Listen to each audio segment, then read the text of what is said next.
wiele twarzy. Dobrych, złych.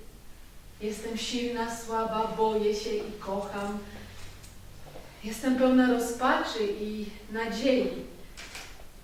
Ale przede wszystkim jestem Sarah Forsyth.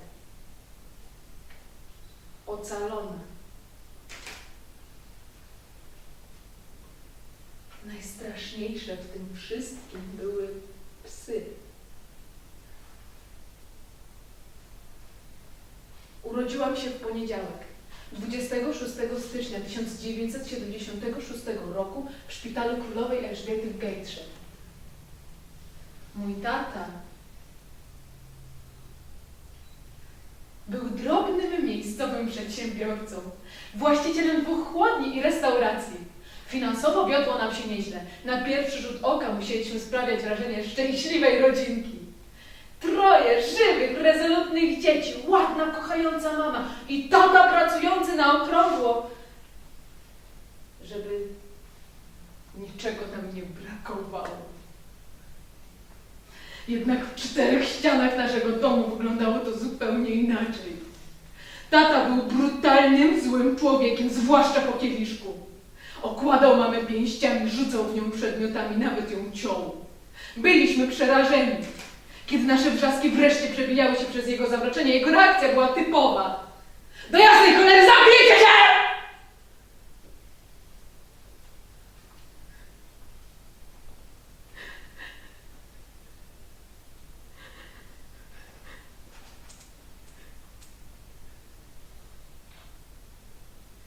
Odkąd skończyłam 3 lata, tata wykorzystywał mnie seksualnie.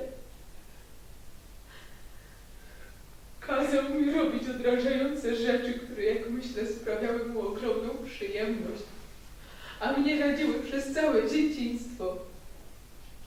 Czasami działo się to w łóżku. Tato kazał zadowalać się w moim łóżku albo nawet w tym, które dzielił z mamą. Czasami działo się to w wannie. Tata wymykał się, żeby wykąpać mnie przed snem, żeby, jak mówił, dać mamie trochę odsapnąć. Ja nie pamiętam jak ani kiedy to się właściwie zaczęło. Co może pamiętać 3-latka?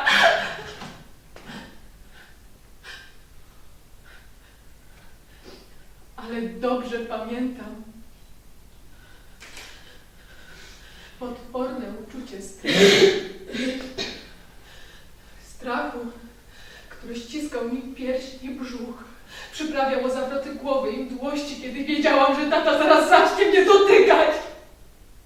Nazywał to naszym małym sekretem. Coś, co robią wyjątkowe małe dziewczynki ze swoimi tatusiami, bo ich kochają. Ile razy leżałam w łóżku i słyszałam, jak wchodzi po schodach. Ile razy wiedziałam, że idzie do mnie. Ile razy chowałam się pod kołdrą, udając, że łóżko jest zamkiem z wielkimi, mocnymi murami, które będą przeszkodą dla zła. Próbowałam zaplanować nad strachem, który we mnie wzbierał.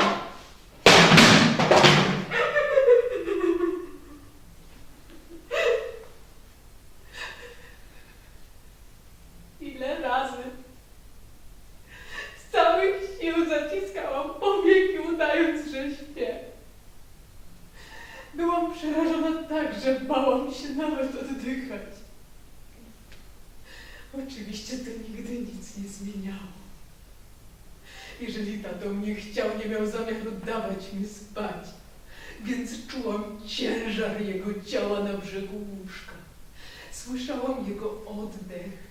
Czułam w nim alkohol i papierosy, kiedy się nade mną pochylał. A potem?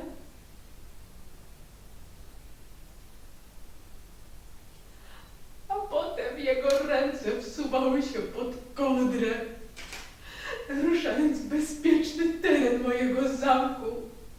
A ja czułam wielkie, szorstkie palce dorosłego w miejscach, w których dziecko nigdy nie powinno ich czuć.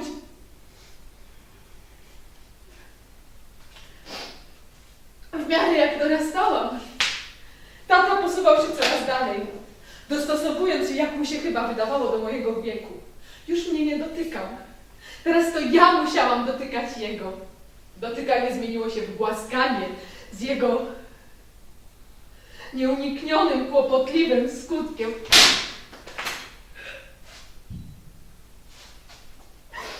Przez cały czas był to nasz mały sekret.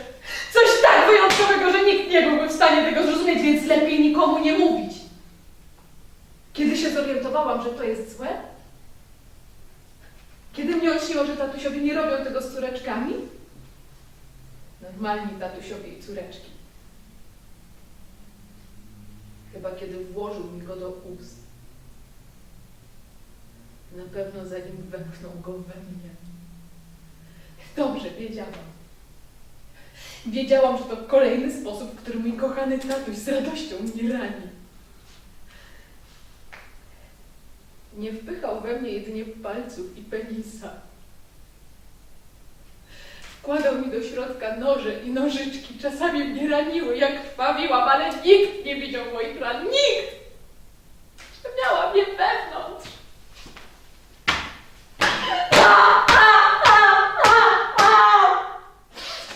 Dostawałam przerażających napadów histerii, tak że bano się do mnie podejść.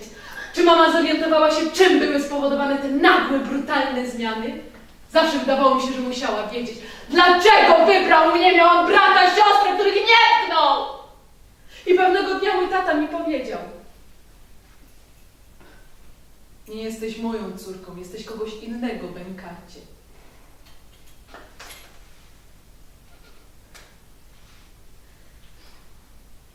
W szkole podstawowej wydawałam się być cichym, samotnym dzieckiem. Ja nie pamiętam, żebym miała koleżanki, ani w ogóle, żebym z kimkolwiek rozmawiała.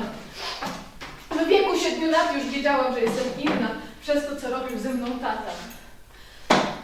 Kiedy miałam 11 lat, mama w końcu zostawiła tatę.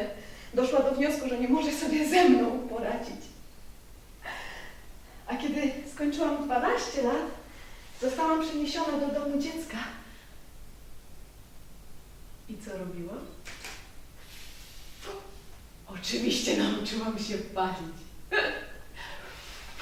Wszyscy wymykaliśmy się na szybkiego dymka, wszyscy. Z nadzieją, że nie zostaniemy przyłapani. Z reguły nam się udawało.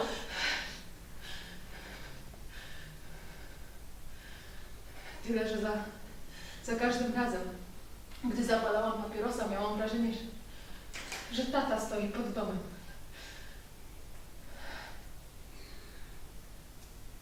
Mimo zachowania taty czułam się tam bezpieczna. Był to pierwszy dłuższy okres, odkąd skończyłam 3 lata, mnie nie molestowano. Kiedy skończyłam 13 lat, zostałam przeniesiona do domu dziecka o zaostrzonym rygorze, daleko na wsi.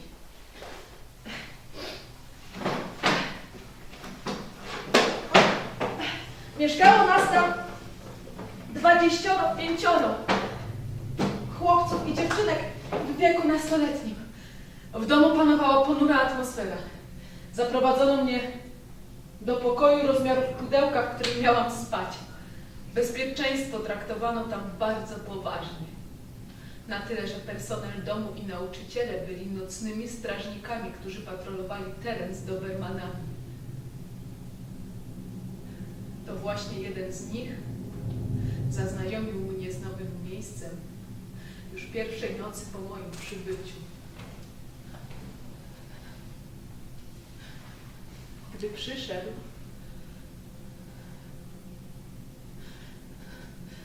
już wiedziałam, co mnie czeka. Nie tylko ja byłam molestowanym dzieckiem, nie byłam żadnym wyjątkiem. Fakt, że inny chłopiec czy dziewczynka byli dotykani, obmacywani i krzywdzeni, nie poprawiał sytuacji. Przejawem psychicznego znęcania się była gra, którą kazali nam grać wieczorami. Nazywali ją żółtą kamienną drogą. Od głównej drogi, odchodziły małe ścieżki. Gra rozpoczynała się na głównej drodze, która jest bezpieczna, ale wyruszając nią, musimy wybrać ścieżkę, którą pójdziemy. Jedne prowadziły do dobrego, inne do złego. Nie wiedzieliśmy, która jest która. Musieliśmy iść na ślepo i mieć nadzieję. Po dziś dzień nie mogę dojść, jakie zasady miała ta gra, ani co dobrego można było w niej zdobyć. Wiem, że na ogół wybierałam tą złą ścieżkę. Zamykano mnie w pokoju na górze. Po chwili jeden z mężczyzn przychodził. Chwytał mnie, często trzymając za gardło, i przyciskał do ściany. Mam przed oczami ich twarze. Mężczyzn, którzy po kolei wchodzili do tego pokoju. Czuję ich szorstkie ubranie na swoim ciele, ciężar ich ręki w głowie pchających mnie do dołu, do pozycji koniecznej, żeby dać im zadowolenie. Słyszę ich głosy, jak krzyczą na mnie, nazywają małą dziwką, próbują doprowadzić do płaczu. Czy im się udawało? Lubię sobie wmawiać, że nie, że nigdy się nie złamałam. Wiem, że parę razy na pewno było inaczej. Pewnej nocy zdarzył się cud. Przewiesiłam się przez okno, zeskoczyłam na ziemię. Nic mi się nie stało. Ja puściłam się pędem w pola. Byłam pewna, że usłyszę odgłosy pościgu, wyczuję psy. Nic się nie wydarzyło. Byłam tylko ja. Noc, cisza. Ja biegłam i tamtego wieczoru wydawało mi się, że całą wieczność czekam na autobus. On w końcu się zjawił. Ja kupiłam 5 pensów. Bilet do Gateshead.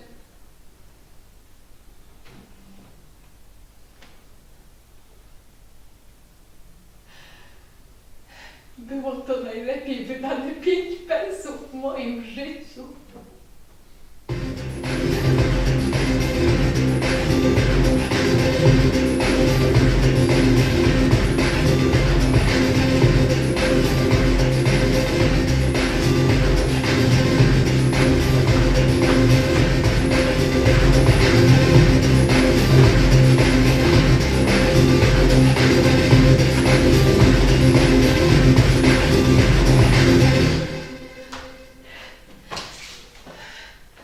W dniu moich 16 urodzin mój tata przysłał do mnie wiadomość. Ty mały bękarcie, zabiję cię. Od 4 dni siedziałam w salce sądu koronnego w Middlesbrough.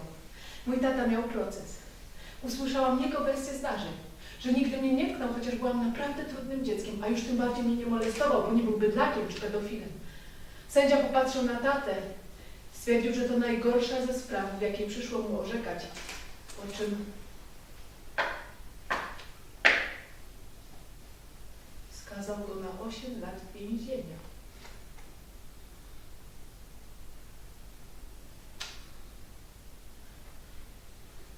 Nawet ja wiedziałam, że pedofile znajdują się najniżej w hierarchii i często są brutalnie gwałceni przez współwięźniów. Co czułam? Oczywiście czułam się winna. Czułam się winna.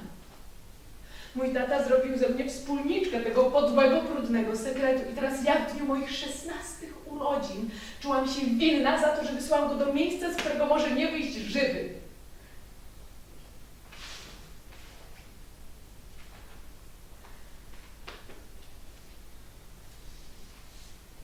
Długo mi zajęło, zanim przestałam się go bać. Nadszedł czas nadrabiania straconych lat i luk w wykształceniu. Zapisałam się do koledżu. Poszłam do klasy przygotowywującej do państwowych egzaminów pielęgniarskich. Były podstawą, bez której nie wolno pracować z dziećmi, a ja wiedziałam, że właśnie to chcę w życiu robić. W nauce odnosiłam sukcesy. W życiu prywatnym panowało zupełne zamieszanie. Miałam 16 lat. Wydawało mi się, że doskonale wiem, czego spodziewać się od życia. Dorastałam zbyt szybko i zbyt brutalnie. Byłam przyzwyczajona, że względy okazują mi starsi mężczyźni, czy tego chcę, czy nie. A jeżeli źle czułam się sama ze sobą na mieście, bez problemu mogłam temu zaradzić, spędzając parę nocy z tym, kto miał ochotę płacić za drinki.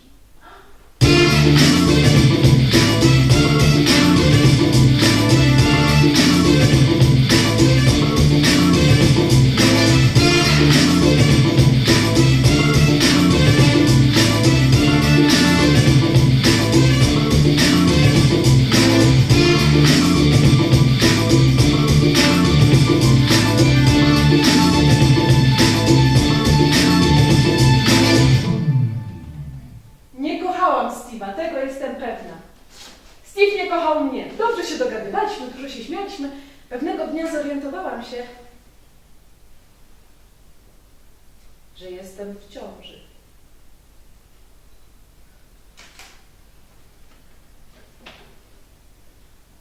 Nie powiedziałam Steve'owi, chociaż wiedziałam, że on jest ojcem. Mama znalazła prywatną klinikę, która miała przeprowadzić zabieg. Było to okropne, beznadziejne miejsce, do którego jechało się w desperacji. Miejsce, które na zawsze człowieka odmieniało. A kiedy zdobyłam dyplom, zaczęłam rozglądać się za pracą. Nie trudno było ją zdobyć. Wkrótce zostałam przyjęta przez szkołę podstawową w centrum Gateshead. Miałam pomagać przy 4- i 5-latkach, które chodziły do zerówki. Odwróciłam się i zobaczyłam 2 policjantki. Powiedziały, iż wiedzą, że przebywałam w kilku domach dziecka w okolicy i chciały się zapytać, czy mogę podzielić się swoimi przeżyciami. Opowiedziałam wszystko policji.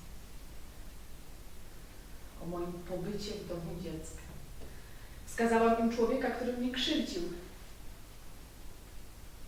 I tyle słyszałam o całej sprawie. Po prostu. Razem wziąwszy mieszkanie u mamy powodowało, że uczucie klaustrofobii tylko się potęgowało. Ja byłam żałosna, beznadziejna. Gateshead była jakąś totalną dziurą, a moja praca była niesatysfakcjonująca. Ja pewnego dnia zobaczyłam ogłoszenie w gazecie.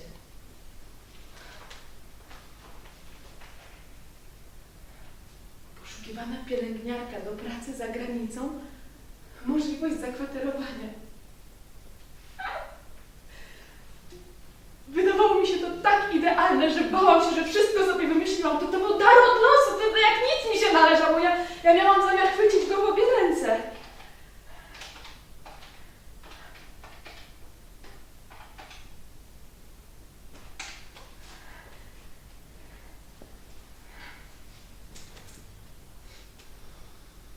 Głos po drugiej stronie wydawał się być miły. Odebrał mężczyzna, który przedstawił się jako John Reese i potwierdził, że szuka wykwalifikowanej pielęgniarki. Czy mam odpowiednie kwalifikacje? Z dumą powiedziałam mu o moim dyplomie z Gateshead. Spytał, jakie mam doświadczenie. Szczegółowo powiedziałam mu o wszystkich miejscach pracy i o dzieciach, którymi się zajmowałam. Spytał, czy mam ważny paszport, bo jak zaznaczono w ogłoszeniu, praca znajdowała się za granicą. Mam ważny paszport, mam. A po pół godziny zadał kilka osobistych pytań. Jak wyglądam, jak się ubieram, czy jestem schludna, czy jestem intro, czy ekstrawertyczką, bo powiedział, że to jest bardzo ważne, bo praca pielęgniarki łączy się z ogromną odpowiedzialnością i on musi mieć pewność, że ja się nadaję. Zgodnie z zapowiedzią Johna Reese'a po paru dniach zadzwoniła do mnie jego asystentka Kate. Wyraźnie nie była Brytyjką. Powiedziała, iż otrzymali moje referencje, że wszystko brzmi obiecująco i że ma dla mnie dobrą wiadomość. Dostałam pracę.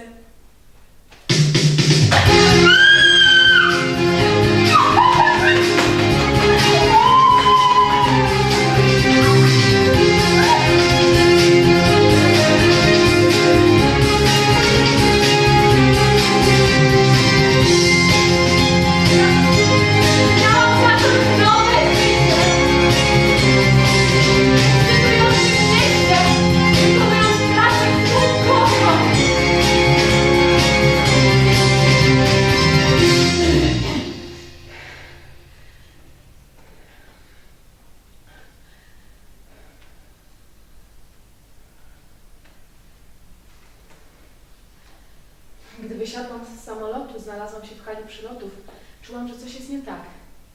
Kate powiedziała, że będzie tu na mnie czekać. Kate na pewno utknęła w korku, zawsze wokół lotnisk są korki. No. Nagle poczułam dłoń na ramieniu. Odwróciłam się i zobaczyłam ją za sobą. Uśmiechnięta, pełna entuzjazmu, przepraszała za spóźnienie. Ta kobieta nie jest pielęgniarką. Wiedziałam to od razu, jak na nią spojrzałam. Miała na sobie Czarne skórzane kozaki, czarną spódniczkę mini i skórzany płaszcz 3/4. Pielęgniarki ze żłobka tak się nie ubierają. Powiedziała, że John Reese czeka na nas w samochodzie na zewnątrz. I rzeczywiście na zewnątrz stał samochód, przy nim był mężczyzna, spoglądał na zegarek, jakbyśmy się spóźniały. I potem energicznie przywołał nas ręką, żebyśmy się pospieszyły. Ja myślałam, że to jest John Reese, ale kiedy podeszłam bliżej, z zaskoczeniem stwierdziłam, że w samochodzie siedzą ściśnięte jeszcze 3 inne dziewczyny. Co one tam robią? John ani Kate nie mówili nic o żadnych innych dziewczynach. Miałam być jedyną zatrudnioną pielęgniarką. Kiedy odwróciłam się, żeby im się lepiej przyjrzeć, przeżyłam prawdziwy szok. Wyglądały jeszcze bardziej wyzywająco niż Kate. Sara!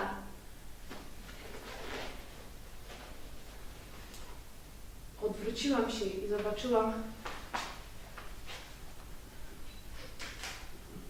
Proszę. Lufę pistoletu wycelowaną dokładnie między moje oczy. John siedział na fotelu kierowcy.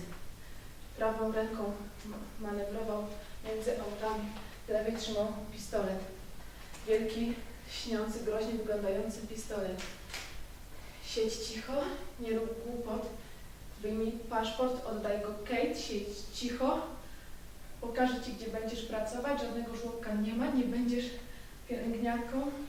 Było ciemno, gdy dotarliśmy na miejsce.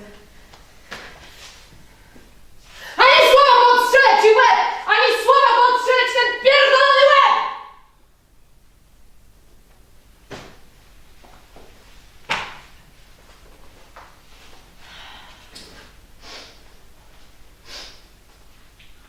Pójdziesz prostytutkę. John jest Alfonsem, ma mnóstwo dziewczyn tu i w Amsterdamie. Sprowadza ich z całej Wielkiej Brytanii. W większości są twarde, robiły to wcześniej. Ty jesteś inna. Chciał takiej dziewczyny jak ty, niewinnej. Zarobię na ciebie mnóstwo kasy. Możecie sprzedawać sam, może odda znajomym. W większości to Albańczycy. Teraz ty go nie rozumiesz, no ty pójdziesz szczęściara, jeżeli John cię zatrzyma.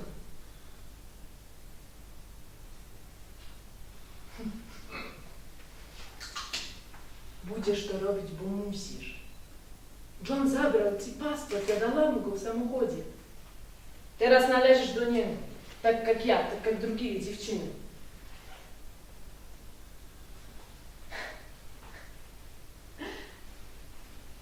Будешь проституткой. Да, ty будешь проституткой.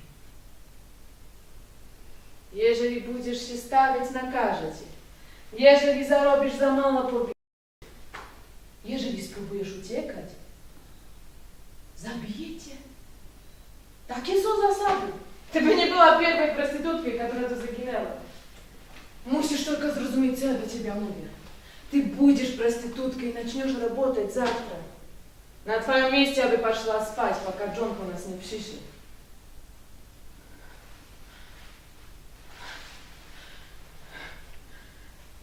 Próbowałam znaleźć na jej twarzy coś, co wydawało mi się widziałam zeszłej nocy. Ale jej twarz była jak maska, bez śladu współczucia czy dobroci. Raton!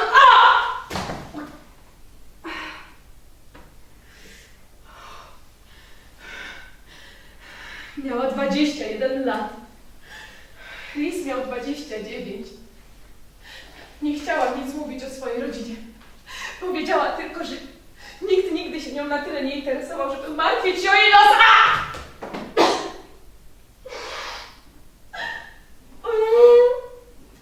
Co do Risa, cóż? Im mniej o nim wiem, tym lepiej. Ten facet to same kłopoty. Przekonała się o tym na własnej skórze.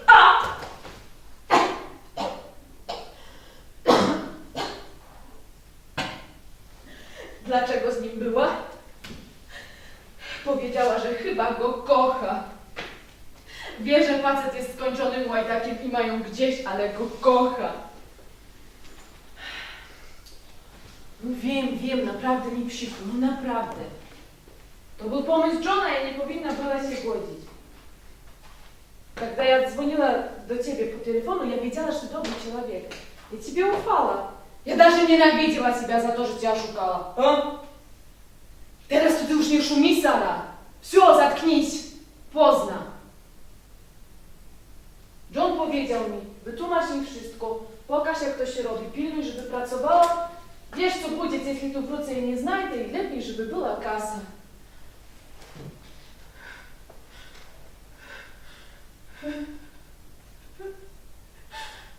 Porwana.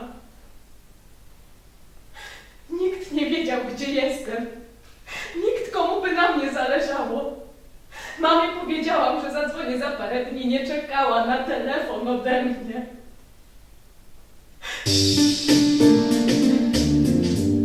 Byłam uwięziona w tym obskurnym mieszkaniu w Hadze, do którego ciągnął się niekończący potok brudnych, odrażających mężczyzn, ale którzy szukali tu brudnego, odrażającego seksu z prostytutkami. A ja miałam stać się jedną z nich.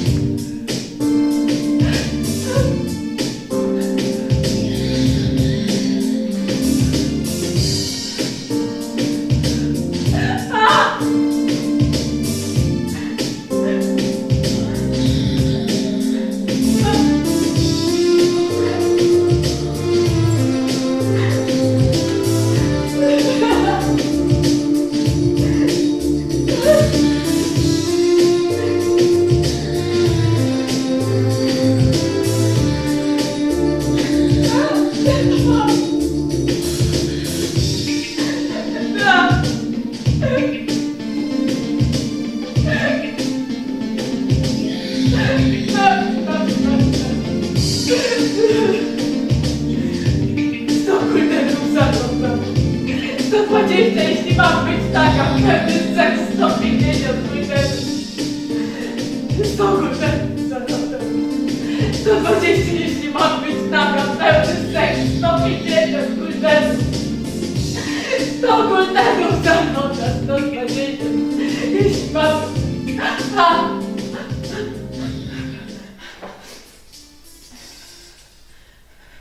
Kate otworzyła drzwi w ścianie.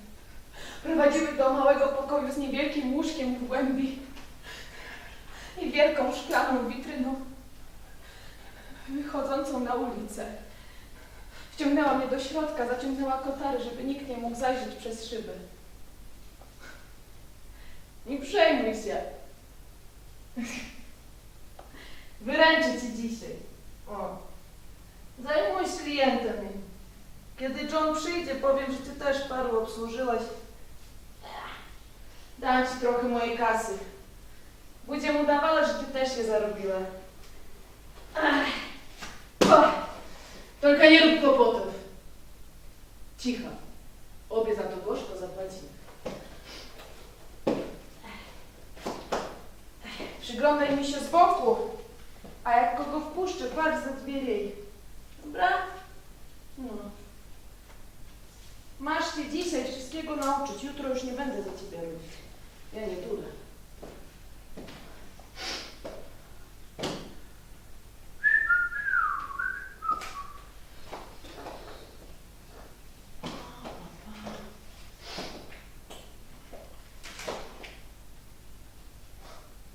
Jest.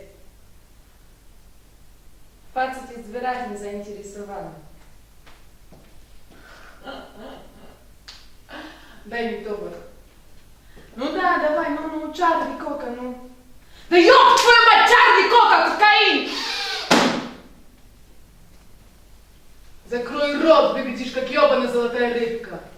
Съебалась за дверь, паче на ты гулямуса.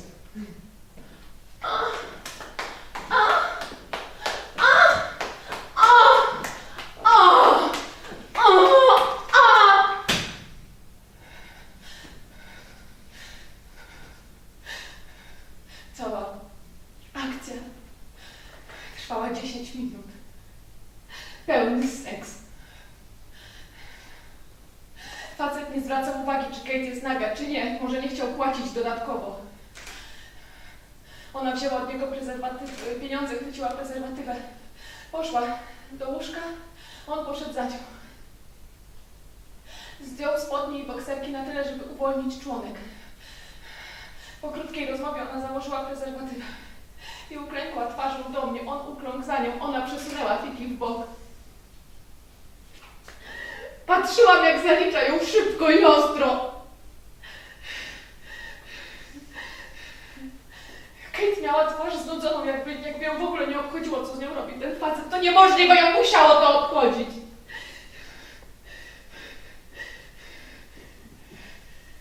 Kiedy było po wszystkim, znowu zwróciła na niego uwagę. Zerknęła przelotnie na prezerwatywę, wrzuciła ją do kosza przy łóżku, a on ubrał się i wyszedł tak szybko, że nie zdążyłam mu się przyjrzeć. W pokoju była umywalka. Kate podmyła się szybko i powiedziała, żebym przyniosła jej jointa, ma go w torebce.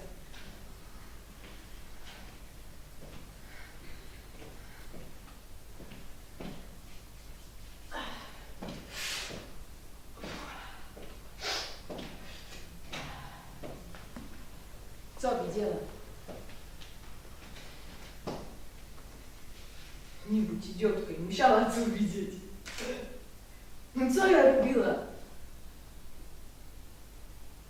Miała patrzeć, żeby zrozumieć, jak to się robi.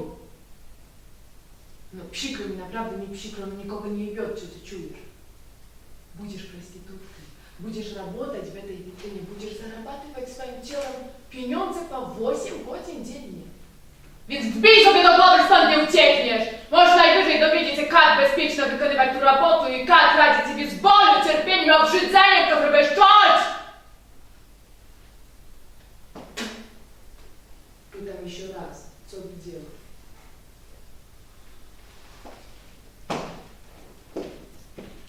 Zasada numer 1. Tobie zależy na interesie, jemu też. No w oknach jest setki drugich dziewczyn. Podaż przewyższa popyt. To znaczy, że musisz zrobić coś, żeby chciał ciebie. Nie żadnej innej dziewczyny, tylko ciebie. Dzięki temu on sięgnie do portfela szybciej, a ty jego nakłonisz, żeby sięgnął głębsze.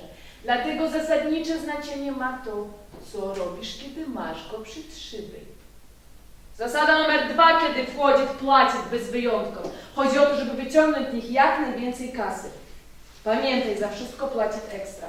Chcesz, żeby zdjęła stanik, kasujesz 10 guldenów. Chcesz, żeby była gola? 10 guldenów. Chce cię dotykać? 10 guldenów.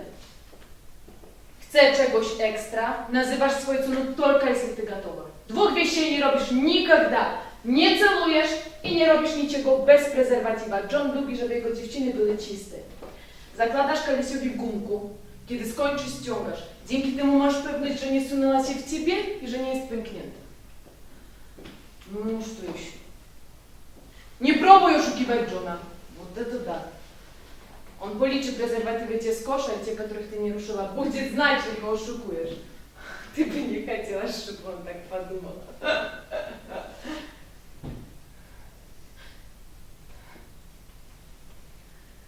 Przez resztę dnia i część wieczoru przyglądałam się pracy Kate. Od momentu rozsunięcia kota o 12 do końca zmiany o 20 obsłużyła 6 klientów. 2 zapłaciło za pełny seks, 1 z nich cały czas chciał czegoś ekstra. 3 zapłaciło za seks oralny. A ostatni, starszy pan, na tyle stary, że mógłby być jej dziadkiem, zwymiotował na nią, gdy ona pocierała prezerwatywę, doprowadzając go do orgazmu. Siedziałyście tu przez 8 pierdolonych godzin, obie, i wyciągnęłyście 700? Co to ma być? Ona coś zarobiła? 7 pieprzonych stów. Pierdolone obiboki.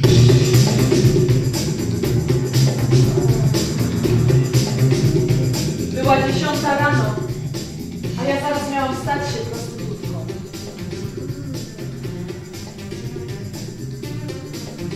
Dobra. Zaczynamy.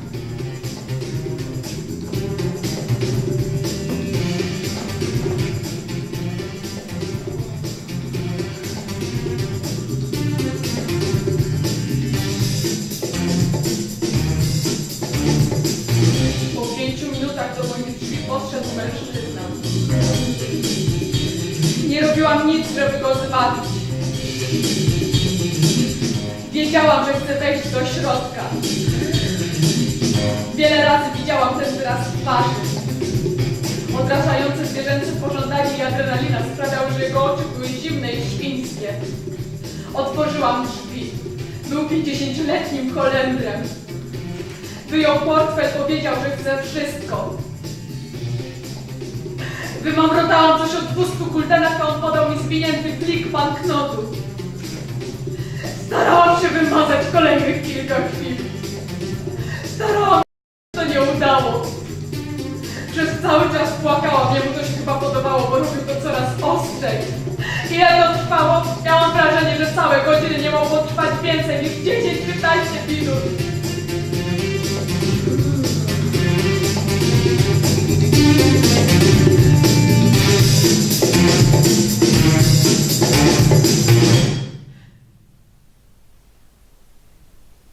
Kiedy było po wszystkim, starannie się ubrał, powiedział dzięki i zniknął. Dlaczego powiedział dziękuję? Jakbym wyświadczyła mu przysługę, za którą można się odwdzięczyć tym głupim słowem! Dziękuję za co? Za to, że dałam ci się zgwałcić, bo tak właśnie było! Dziękuję! No, Sareczka, no, biedna moja. Sareczka, pierwszy raz всегда trudniej, всегда. Następny będzie łatwiejszy, no. Ja to znam. Będzie łatwiejszy, zobaczysz. Иди работай. Давай, иди работай. Иди работать.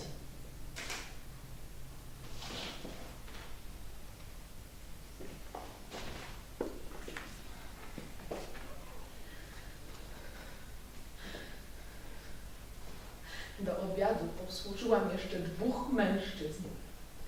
Każdy raz był tak samo trudny jak ten pierwszy. Za każdym razem płakałam, a oni to robili dalej, jakby to było normalne. Za każdym razem nieustępliwie napierali na mnie, dopóki nie poczuli ulgi, której szukali.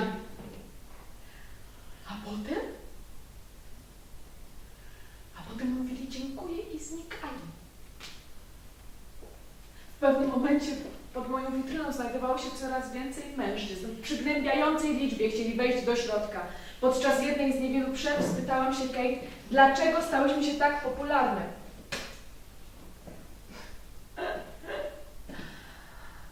To nie my, Sara. Tylko ty. Ty? Da. Dużo musi przychodzić do dzielnicy Czerwonych Latarni. Czasami kupują, czasami nie. No rzeczą, która ich przyciąga zawsze, jest nowa dziewczyna. Świeżej mięsa. Po drugie, twój wygląd. No jak ty wyglądasz? No wyglądasz na nie więcej niż 14 lat. Jesteś bezpiecznym sposobem wypełnić ich fantazję, a pieprzeniu maleńkiej dziewczonki.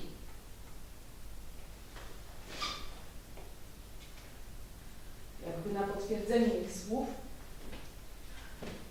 kolejnym klientem był Niemiec, stary, sądząc po akcencie. Kiedy mnie pieprzył, powtarzał, kto jest małą córeczką tatusia, kiedy wyszedł jak...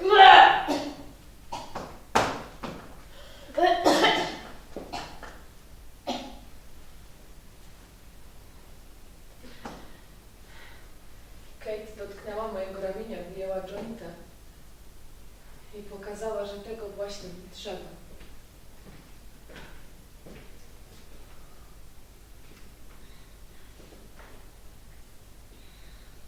Poddałam się. W tej chwili przepadłam. Do obiadu obsłużyłam 10 mężczyzn, 2 po obiedzie, jeszcze 8, 10 mężczyzn w ciągu całej zmiany. 100 zużytych chusteczek sięgał krawędzi kosza, a na Risa czekał plik ponad 2000 kuldenów. Dobrze sobie poradziła. Ha.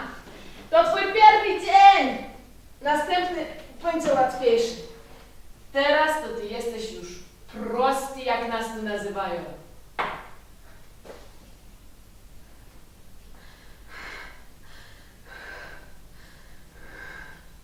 Mówiłam to tak,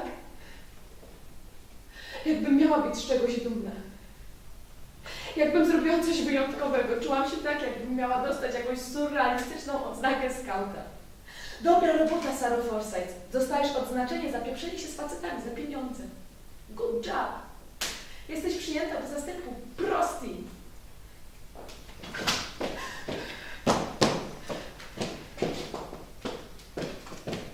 Wiedziałam, kim jest Sara Forsyth!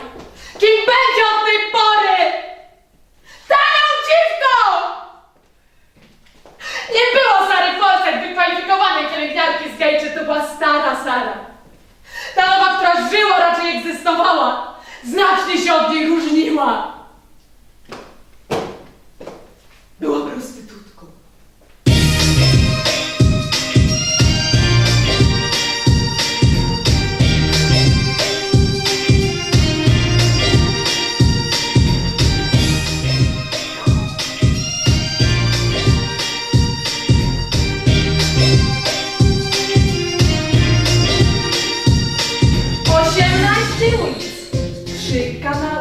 Kilkanaście bocznych uliczek, setki mieszkań i kawalerek, wszystko w granicy tych 18 ulic. Witamy w najsłynniejszej na świecie dzielnicy Czerwonych Latarzy. Witamy w piekle. Mińcie dworzec główny, skręćcie w prawo, pierwsza witryna z prawej, tam można mnie znaleźć. Gdybyście się zgubili, natrafilibyście na setki niemal identycznych witryn, każda z własnym, skąpo ubranym zasobem ludzkiej tragedii, czekających na was we dnie i w nocy. Stare kobiety, młode, grube, chude, tajki, Afrykanki, Europejki i kobiety z Bladstrat, które tak naprawdę nie są kobietami, chociaż na takie wyglądają. Amsterdamski rozwój znajdzie coś dla każdego i było doskonale zorganizowane. Były tu co najmniej 3 kluby prezentujący seks na żywo, dziesiątki kin z seksem, kawiarnie z narkotykami i jeden z najbardziej ekskluzywnych burdeli na świecie. Ekskluzywny tylko ze względu na cenę.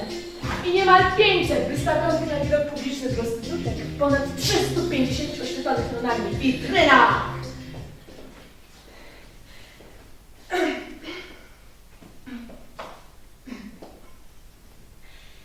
Przez wiele lat amsterdamski rozbór było zorganizowane według najlepszych zasad kapitalizmu wolnorynkowego. Alfonsi i właściciele sklepów porno zarabiali pieniądze. Właściciele kawiarni z narkotykami zarabiali pieniądze. Właściciele nieruchomości, tacy jak gruby Charlie Girt, zarabiali ogromne sumy na tym, że wynajmowali im lokale. Nawet Rada Miasta i rząd holenderski zarabiali fortunę. Co roku do Amsterdamu ściągało 4 200 000 turystów. Ogromna większość z nich wydawała trochę pieniędzy i spędzała wiele czasu w dzielnicy Czerwonych Latarni. Na samym dole piramidy znajdowali się samodzielni przedsiębiorcy typu człowiek orkiestra, jak John Rees. Nad tymi samodzielnymi przedsiębiorcami znajdowali się Lover Boys. Grupy stręczycieli różnych narodowości, którzy chcieli dorwać w swoje ręce najświeższy, najmłodszy, przynoszący największe dochody towar. Na samym szczycie piramidy znajdowali się Albańczycy. W rzeczywistości stanowili parę małych grup. Kilku Serbów, kilku Chorwatów, kilku Albańczyków. O, inne holenderskie miasta pozbyły się problemu prostytucji. Amsterdam nie chciał. Dlaczego? Bo to przyciąga turystów. A cierpienie kobiet takich jak ja jest niewielką ceną, jakie Amsterdam płaci za bogactwo, jakie te usługi przynoszą.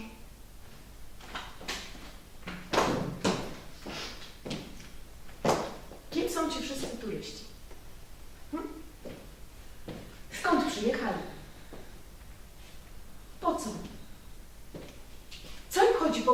tak błąkają się po ulicach, ćpają w kawiarniach i patrzą na nas rozebranych do bielizny.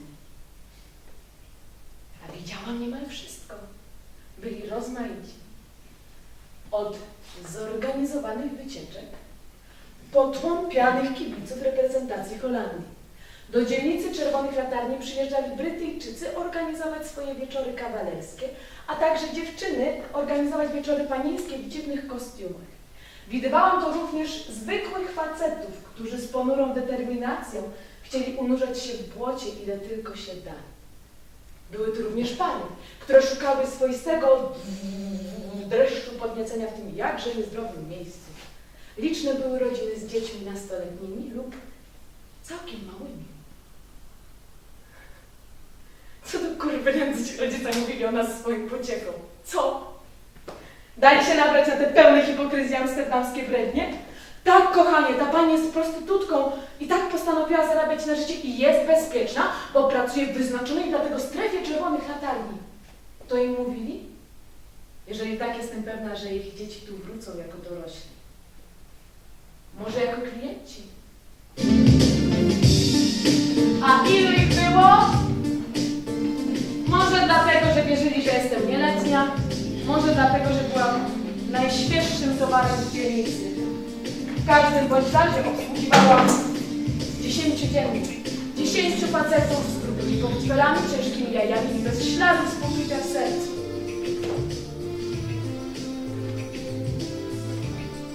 Wszystko odbywało się rutynowo. Bawienie, otwieranie drzwi, chwytanie za rękę, wciąganie do środka. Wszystko z uśmiechem na ustach.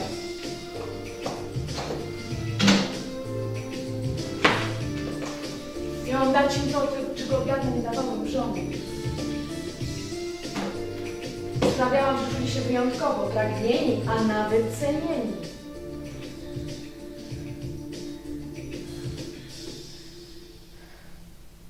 Trzeba było dostarczyć im swoisty przypływ adrenaliny, który pojawia się, kiedy człowiek robi coś zakazanego. Sprawić, aby pragnęli jej tak bardzo, żeby chcieli wrócić i na nowo je zakosztować.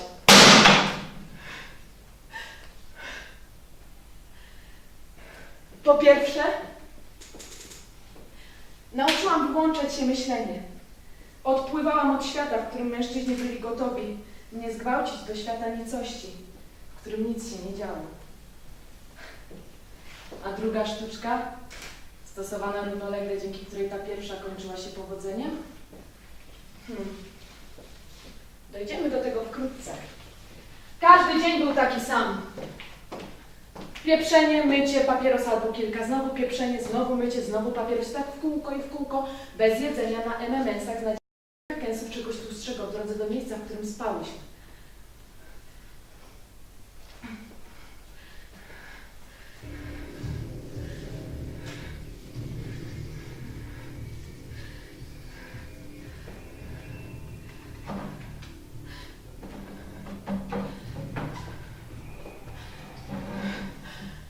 Tylko kreska.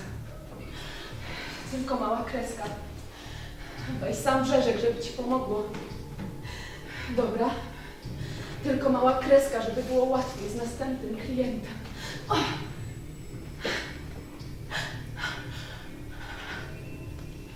I pomogło mi to załatwić kolejnego nadchodzącego penisa bez twarzy, który wynajął moje ciało.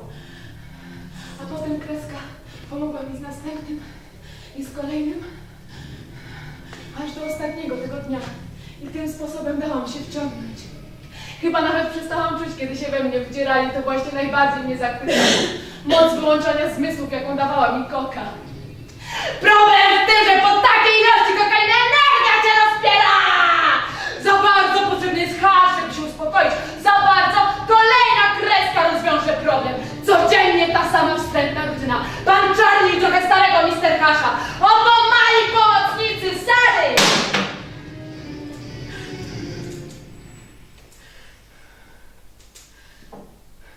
Jak płaciłyśmy? Z napiwków, o których nie wiedział Liz. Niektórzy dawali nam na kreskę, czekali, aż wyrośnie spory dług. Przychodzili i żądali natychmiastowej zapłaty. Zaliczałyśmy szybki numerek. Albo robiłyśmy loda, żeby uregulować należności. Pewnego dnia wszystko się zmieniło. Siedziało ich 3 przy stole. 3 mężczyzn z ogolonymi głowami, w skórzanych kurtkach, pili espresso i palili. I chociaż była to kawiarnia z narkotykami, nie zaciągali się skrętami z haszyszu. Na stole leżała zwykła paczka Marlboro Reds. Dziwne, co człowiek pamięta, kiedy jest przerażony. O, Jezu. Teraz należysz do mnie. Twój przyjaciel, pan Reese, miał mały dług. Pomogłem mu go spłacić. Wziąłem ciebie. Trzeba było dać mu to zrozumieć. Jestem Gregor. To jest moja kawiarnia, to jest Paweł. Pokażę ci, jak pracujemy.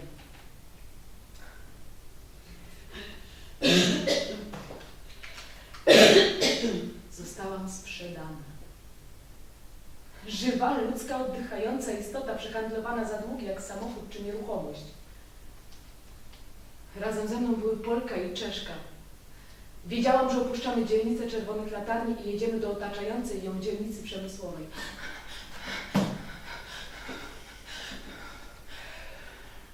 Najstraszniejsze są psy. To bullmastify, wielkie i silne. Słuchają tylko Gregora i Pawłowa i zrobią wszystko. Dosłownie wszystko, co on im każe. Gregor karmi je jakimś dziwnym mięsem. Ja nie wiem, co to jest. To nie jest karma dla psów. Jest jakieś takie ma dużo krwi. Wygląda, jakby było ciepło, kiedy im je rzuca. Nie próbuj uciekać. Czasami nas nimi straszy, ale ty nie próbuj uciekać. To taka zabawa. One dopadną cię i po tobie. Usłyszałyśmy, jak Gregor ściąga kłódkę i wielkie zasuwy. Wstałyśmy gotowe na jego rozkazy. Za drzwiami znajdowały się toaleta i brudny prysznic. Prowadził nas tam, patrzył, jak spłukujemy nasze nędzne, wychudzone ciała z strumieniem wody, podawał nam sprany ręcznik, żebyśmy się wytarły i formował kreskę białego proszku.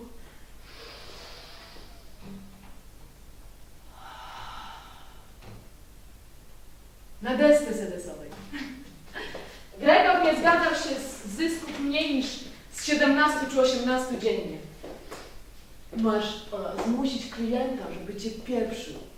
Nie chcę nic słyszeć o jakichś tam numerkach rękoma ani o szybkich lodach. Masz zmusić klienta, żeby cię pieprzył i dobrze zapłacił. Inaczej Pawłow zrobi z tobą porządek, okej? Więc robiłyśmy, co się da. Stosowałyśmy każdy najmniejszy trik czy gierkę, żeby wyciągnąć z kolesia ile tylko się da.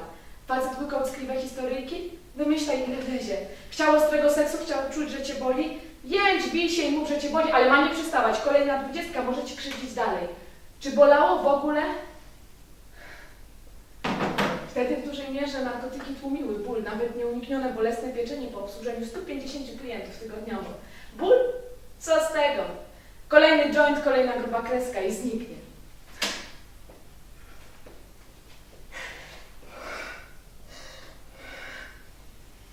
Tyle, że nie znikał. Nie do końca. Nigdy. W tamtym czasie nie starczały mi już kreski na zmianę z jointami. Zapoznałam się z nowym znieczuleniem. Odcinało mnie od zgiełku i bólu codzienności. Zostałam wprowadzona w osobiste piekło kraku. Natychmiastowy odlot. Moja pierwsza prawdziwa miłość była uczuciem do substancji chemicznej powstałej z podgrzania wodorowym planu sodu i kokainowego proszku w tanim garnku.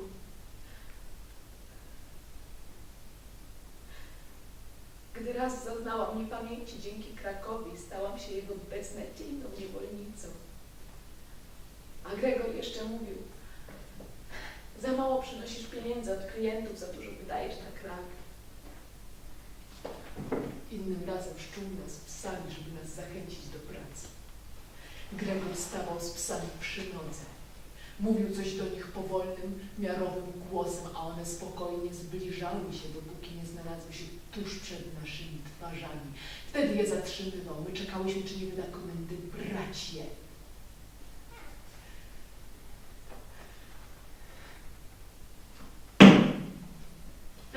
Nigdy tego nie zrobił. Często słyszę pytanie, dlaczego policja ich nie zatrzymała? Dlaczego nie zostali aresztowani i postawieni przed sądem? Dlaczego? 7 mężczyzn, którzy tamtego dnia podeszli do mojej witryny, nie miało zamiaru płacić, ani się przyglądać, ani wchodzić pojedynczo. Weszli wszyscy naraz! Pokazali mi policyjne legitymacje! Jeden zaciągnął kotary, drugi pchnął mnie!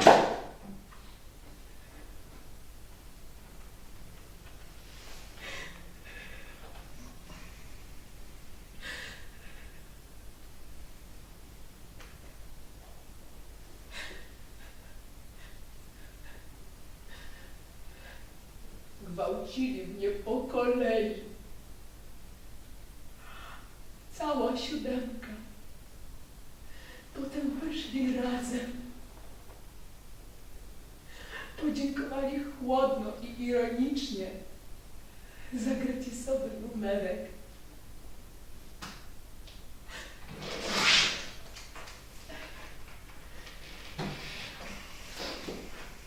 Dlatego nigdy nie pobiegłam na policję.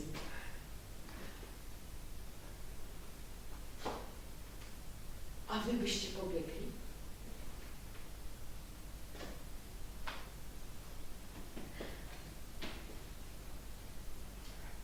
W pustych, ponurych magazynach, które wyglądają na opuszczone, zamknięte nas rozpustów, ludzie, mężczyźni, nagrywali filmy innego rodzaju, takie, o których się nie mówi, a jeżeli już, to niewiele. Bo ci, którzy zostali wykorzystani do ich nagrywania, wiedzą, że dotarli do samego końca, tak samo jak ci, którzy je kupują. Gregor miał kilku klientów z wielką kasą, którzy zdążyli się znudzić już zwykłym seksem z prostytutkami, o ile w ogóle coś takiego istnieje. Szukał sposobu, żeby jego prostytutki to robiły szczególnie. Goniec wprowadzał dziewczyny do pustego pokoju i zwiewał coś sił w nogach. Nad lampą czaiło się 2 krzesła. W ciemności siedzieli klienci. Zaczynała się gra.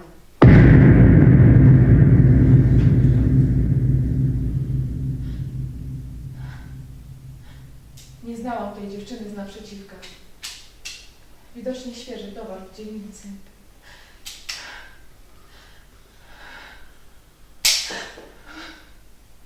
Tym razem nie ja. Nad lampą unosił się kwaśny zapach moczu. Któraś z nas, może klient, kto wie, kogo to obchodzi. Wdech i wszystko od nowa.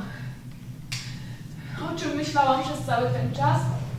Może wyda się to dziwne, ale jedynym uczuciem, którego nie mogę sobie przypomnieć, jest ulga.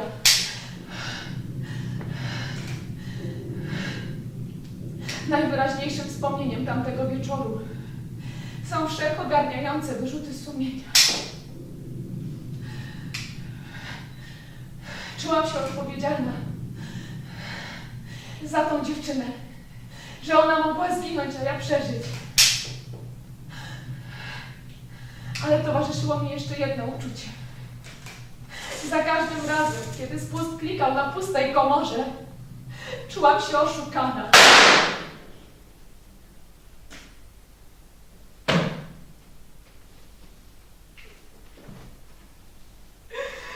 Wiedziałyśmy o tym! Wiedziałyśmy o salach tortur, kołach, linach! Znałyśmy kobiety, które zrobiły się zbyt stare albo krak je zniszczył, żeby mogły stać w witrynie! Pracowały na ulicy zdesperowane tak, że zrobiłyby wszystko za kryształek kraku! Wiedziałam o dzieciach!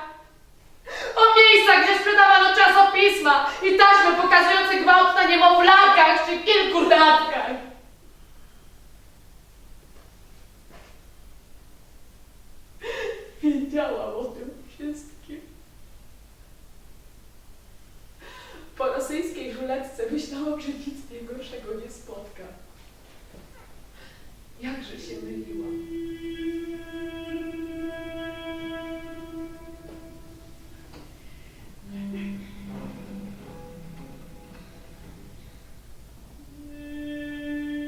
Par pracowała tydzień. Była młodą tajką, pewnie młodszą ode mnie. Gregor przyszedł, powiedział, że ma iść z nim. Spojrzał na mnie, powiedział, że też mam iść. Ja od razu wiedziałam, że coś jest nie tak. Zawsze czekała na nas niebieska, tym razem jej nie było. Po chwili zostałyśmy wepchnięte w pustą przestrzeń fabryczną. Ktoś zapalił światło, oślepiło nas.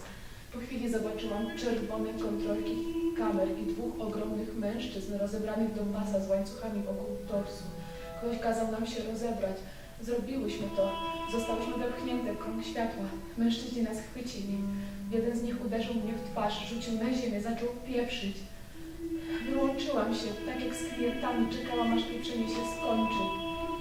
Kiedy było po wszystkim, znów poczułam wielką, silną dłoń. Chwyciła mnie za głowę, wykręciła twarz. Przed oczami miałam Par. Sztywną ze strachu. Patrzyła na mnie przerażonymi oczami. Mężczyzna, który ją trzymał, miał broń. Jak tylko nie rosyjska ruletka. Ale to nie była rosyjska ruletka. Mężczyzna zamiast podać broń Par albo mnie, przyłożył ją do jej głowy i pociągnął za spust.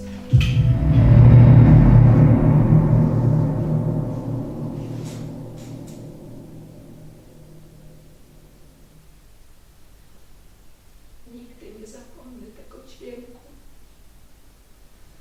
Nie przypomina tego, co się słyszy w telewizji.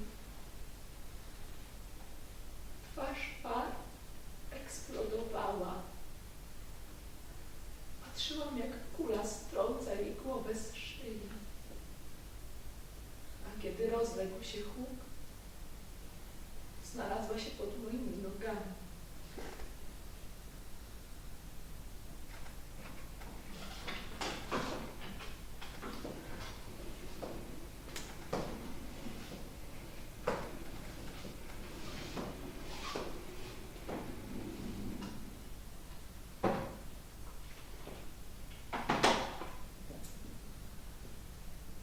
Wtedy do mnie dotarło, że ja muszę uciec. Muszę. Gońcy cały czas przynosili mi zapasy prezerwatyw i chusteczek. Ja wiedziałam, że donieśliby Gregorowi o najmniejszej zmianie. Ja pracowałam dalej. Nadal siedziałam w mojej szklanej klatce. Na noc byłam zamykana z innymi dziewczynami. Za drzwiami czaiły się psy. Ja nie mogłam uciec. Dokąd miałabym uciec? Sara Forsyth była uzależnioną od kraku dziwką. Moje miejsce było w cuchnącym szambie de Rosburg. Pewnego dnia zdarzył się cud. Ja obudziłam się jak zwykle, a pozostałe dziewczyny zniknęły. Poczłapałam do drzwi, one też były otwarte. Nie było psów. Ja nagle zerwałam się do biegu w dół po schodach do wielkich metalowych drzwi. Pociągnęłam je na siebie, były otwarte, wybiegłam na ulicę. Umysł mi się wyłączył, ciało przejęło stery kontrolowane resztkami instynktu samozachowawczego. Ja nie wiedziałam, dokąd mam biec, ja wiedziałam, że tylko mam biec ile sił w nogach. Biegnij, Sara, biegnij, Sara, biegnij. Ja nie wiem, co by się stało, gdybym nagle nie zauważyła znak policja.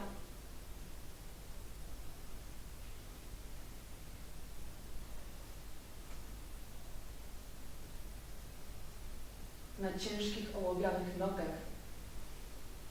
pokonałam drogę na komisariat. Obserwowaliśmy cię od dawna, Saro. Wiemy, że to ty. Nie mogę ci powiedzieć skąd, po prostu wiemy. Wiemy, że jesteś dziewczyną sprowadzoną tutaj z Anglii. Nie chciałaś nic mówić, musieliśmy siedzieć i czekać.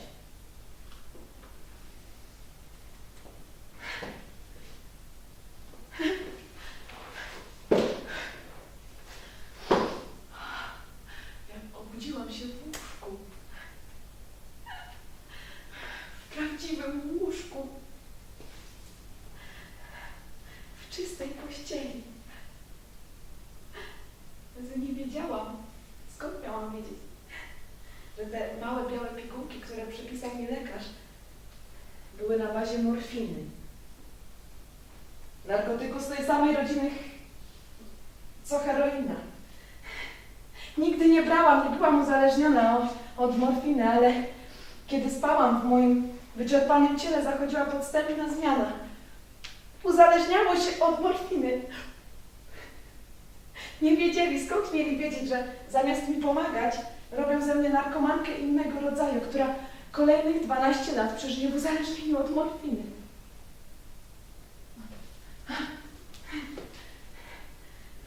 Po 2 dniach przyszła do mnie policjantka Helen. Powiedziała, że mam się ubrać, że wybieramy się na wycieczkę na drugi koniec miasta. Czeka tam ktoś na mnie. W hotelu. Kto tam czeka?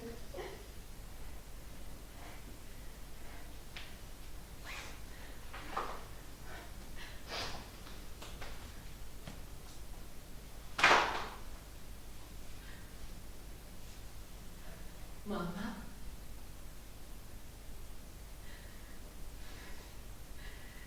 Nagle moja mama stała przede mną. Wyciągnęła ramiona i objęła mnie tak mocno, że po raz pierwszy czułam się bezpieczna. Naprawdę bezpieczna i szczęśliwa. Nie obchodziło mnie, co będzie dalej. Chciałam tylko, żeby mama już zawsze była obok. Biedna mama. Najpierw przez te wszystkie miesiące odchodziła od zmysłów, a kiedy dowiedziała się, że jestem cała i zdrowa, musiała przyjąć taką dawkę skondensowanego nieszczęścia. Nie miałam pojęcia, że na świecie istnieje takie zło, chociaż wiele przeszła w swoim czasie. Ilu ludzi zdaje sobie sprawę z istnienia kogoś takiego jak Gregor czy Pawło?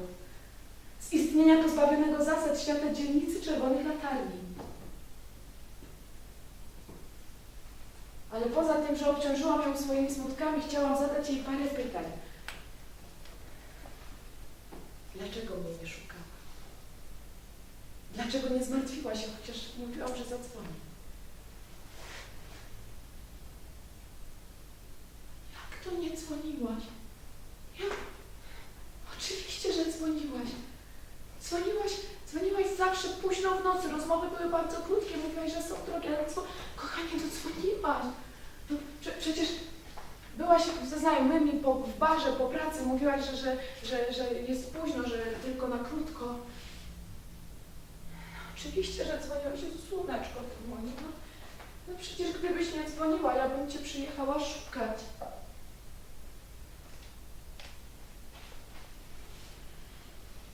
Nasze rozmowy nie odbywały się na osobności.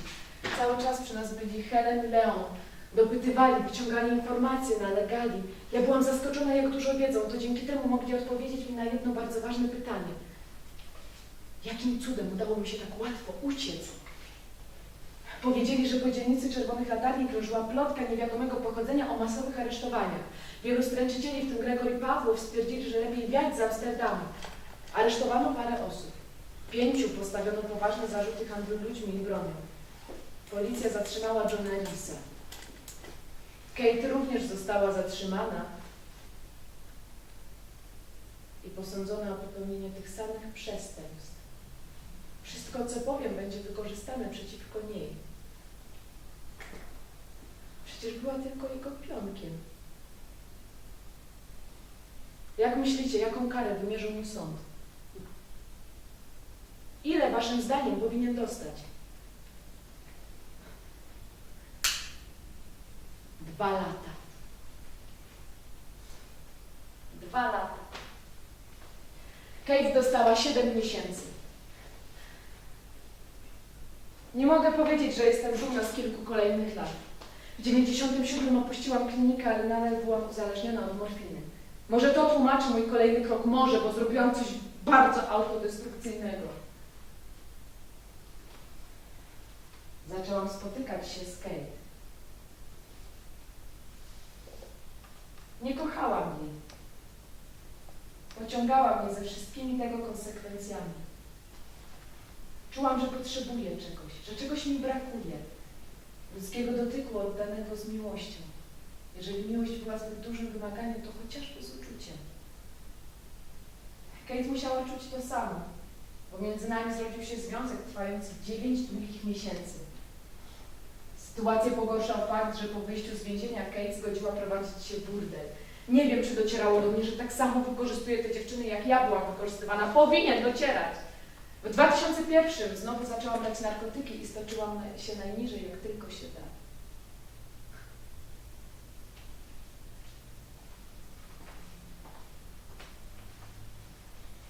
Miałam 28 lat, kiedy wyszłam z więzienia. A 7 lipca 2005 roku poznałam moją przyszłą żonę. Dziś mam jeden z tych dobrych dni.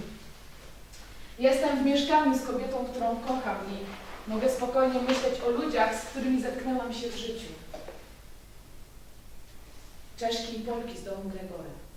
Udało im się? Czy nadal tkwią w machinie usług seksualnych?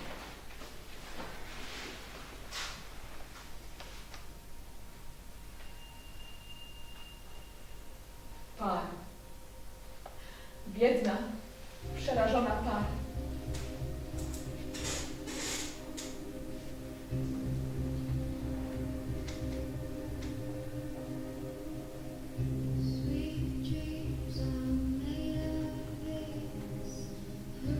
Stoję tu i patrzę na to, kim byłam i staram się zaakceptować to, kim jestem.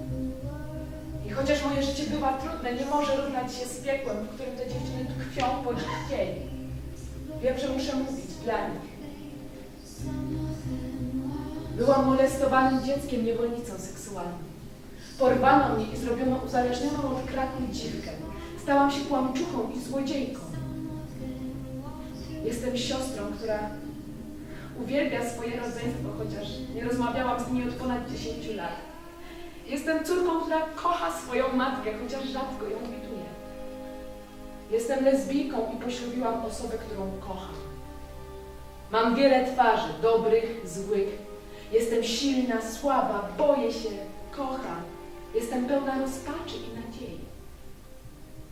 Ale przede wszystkim jestem Sarah Forsyth, ocalona.